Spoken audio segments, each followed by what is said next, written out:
All right, not a handout, just a hand or something like that. Richard Branson, the billionaire, and there are others who kind of echo this view. Maybe there ought to be a sort of a guaranteed income, let's say $1,000 a month that a government can pay to people to give them sort of a floor that'll avoid them from sleeping on a sidewalk. Jason Nichols says that the billionaire might have a point, but Mattie Duppler and Jenna Caldwell are wondering who pays for that. John, of course, you're always so cheap about these issues. So your view... I know. Remember the water I offered you? Your view is that you think it's just a bad idea. But help me out. Yeah, I think we already give out a handout, and it's called a job application. You keep applying for as many of them as possible, and then one day you get this salary. So, you know, as someone who comes from a very impoverished background, one who's seen public assistance go to some of the very needy, I can tell you that even if you're giving people $1,000 a month, there'll still be people sleeping on the streets. And this kind of thinking is so flawed. I just don't understand. How do you become a billionaire with these kind of thoughts? You need to help people up, give them a safety net, but the safety net is only temporary.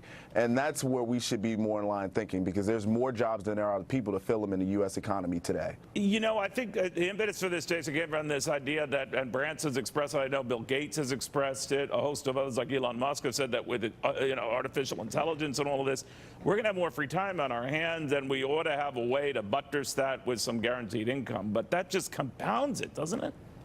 No, well, I actually agree with you in many ways that you can't just give people money. And I actually agree with Gianno that that's actually a poor way of addressing this. However, mechanization and AI is coming. That's without a doubt. And we know through generations that this has happened before, particularly when low-wage people ask for higher wages. Capitalism is not benevolent. Capitalism is about profits. So why should it be up to the government there to do that? Mattie, that's what I'm worried about, that the government then is filling that gap into the technology reality of the world. Right. I mean, you know what's not benevolent is government policies that keep wages from rising for the past 8 years, which is exactly what we just experienced under the Keynesian economics of the last administration. Listen, there is no better jobs policy than a robust economy, and that is what we are experiencing right now. We're finally going to see some of that growth that workers have been looking for in their own incomes over time, simply because of getting rid of the barriers to taxes, regulation, and the other problems that the American economy has been up against. But if you're looking at these ideas like the basic income,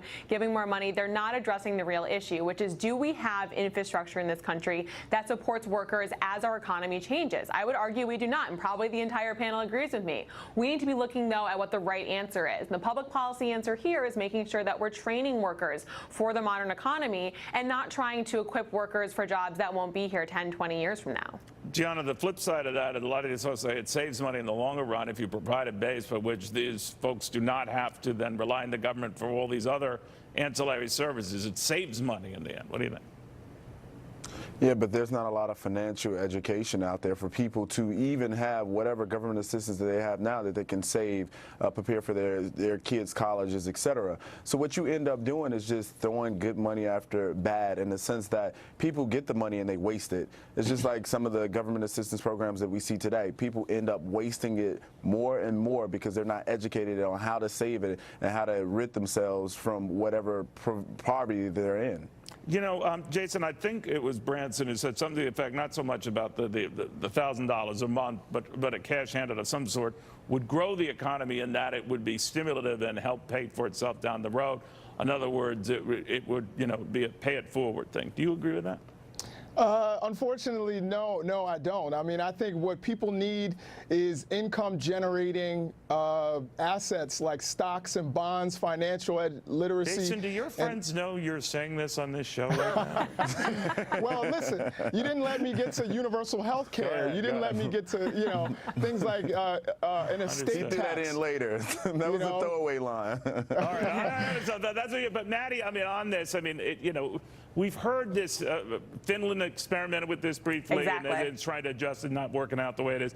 So people's hearts are always in the right place, and then they have to figure out how to implement it. And realizes that I mean, it doesn't work. Neil, that's the difficulty of the left, right? Is that the means always justify the ends for them. If they have the right motivation for the policy itself doesn't really matter. I fundamentally disagree with that. What we need is infrastructure that supports the American workplace where it is today. And we need to have education. We need to have the infrastructure that allows workers to succeed. Having a basic wealth transfer from one echelon of society to the other is not only a foolhardy policy because we've tried it for the last couple of years. We know it doesn't work. It also does not give us the long-term solvency that both my fellow compatriots on the panel have been talking about. This is short-lived if you're thinking about just taking money from one person to give it to another. That doesn't give us long-term benefits for workers everywhere.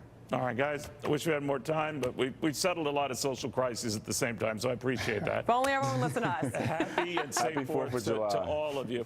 Thanks, Neil. All right, Thank Mitch you. McConnell, Thanks, thank you. Mitch McConnell and Chuck Schumer, they just might have done a switcheroo, but on what?